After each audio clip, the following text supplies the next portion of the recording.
وكذلك أعثرنا عليهم ليعلموا أن وعد الله حق وأن الساعة لا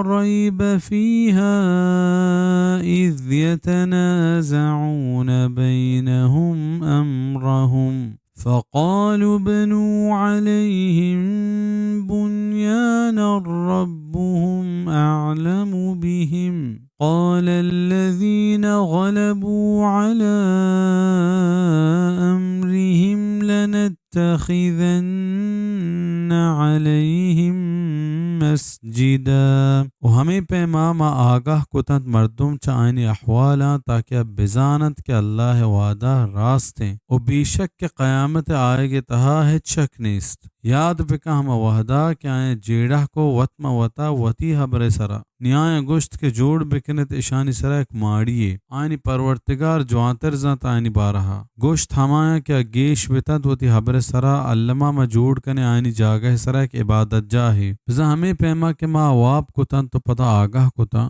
ہمیں پیما ما مردمہ آئینی بابتا آگاہی دات. اسی راز ہمشند کے قیامت و دومی برا زندگ کنگے نمنو کے مردم اسی بزانند کہ اللہ پاک دوبارہ زندگ کنگے سرا قادر ہیں. ہنچو گشند کے چاہمی غار والے ہیں یکی گوتی زمانے کے نگرہ پیسہ ہاں دیم پا بازار شد کے ورگی بیاری وحدی کے پیسے دکاندار دات آباز حیران بیت کے ایو 600 سال پیسری کی ذرے اشیا چک کجا اور تک بیتکند کے خزانے ہی دستا کپتا گڑ ہمیں مردمہ ای نوجوان گپت وہتی زمانے کے بادشاہ دربارہ برت گڑ آج جوانا وہتی سرجمے پورے قصہ بیان کو ہنچو گشند کیا بادشاہ وقیدہ توحید سرایا آگو ہم نوجوانا تا غارہ شد اگو غار والیاں گندنند کو رندہ پدا ای غار والا نوجوان اللہ پاکا واب کتن. تفسیر ابن کثیر. چھئی جیڑہ کنو کا ہما قیامت بابتا جیڑہ کنو مرادند کیا وطما وطا مڑتا لہتیا قیامتا پدا زندگ بیگ نمن تو لہتیا گشت کے قیامت علمہ کھید گوڑا اللہ پاکا ہمی غار والا زندگ کتا اشانی ای پیما زندگ کنگ یہ حبر دلیلت کہ اللہ پدا زندگ کنگ سرا قادر ہیں و قیامت زندگی برحق انت.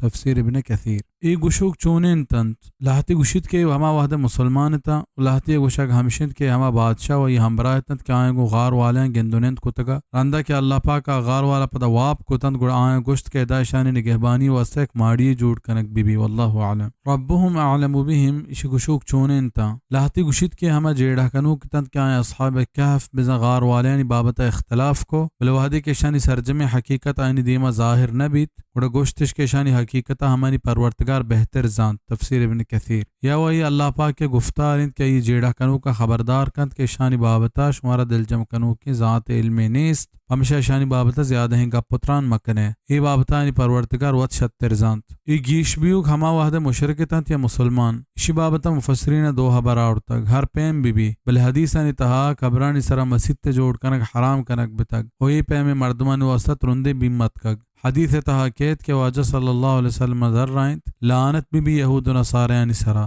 کیا آئے ہوتی پیغمبرانی قبرانی سرا مسجد جوڑ کت بزا سجدہ گاہ جوڑ کتنت. صحیح البخاری کتاب الجنائز باب ما یکرہ من اتخاذ المساجد علی القبور و صحیح مسلم کتاب المساجد باب النہی عن بناء المسجد علی القبور عن عائشہ رضی اللہ عنہا. دیگر روایتی تحاکیت کے واجہ صلی اللہ علیہ وسلم فرمان کت کہ پیسرگی امتا ہوتی نبیانی و نیکی مردمانی قبر سجدہ گاہ جوڑ کتا خبردار نشما قبر سجدہ گاہ جوڑ مکنے من شمارا چشیہ منع کنا. صحیح مسلم باب النہی عن بناء المسجد علی القبور. و ہمیں پیما واجہ صلی اللہ علیہ وسلم در رائند گنداتریں و خرابتریں مردم ہمایت کے قیامت ہمانی زندگی تا برجہ دارک بھی و ہمایت کے قبرہ سجدہ گاہ جوڑ کنند. مسند احمد بتعلیق العلامہ احمد شاکر عن عبداللہ بن مسعود حدیث نمبر 414 سے احمد شاکر شیح سند صحیح گشتا. ای صحیح حدیثانی ویل کنگ یل کنگ و چا اصحاب کہف کے سہ دلیل زیرہ کو قبران سر مسجد جوڑ کنگ جائز گشک مسلمانی کاری نہیں پمشہ کے شریعت محمدی اتہا چاہیے سک منع کنگ بتگ اللہ پاک مسلمانہ چا شرک بدعتا دیر بداریت و تچ کے راہنے مگانی رہشونیہ بکنت. آمین.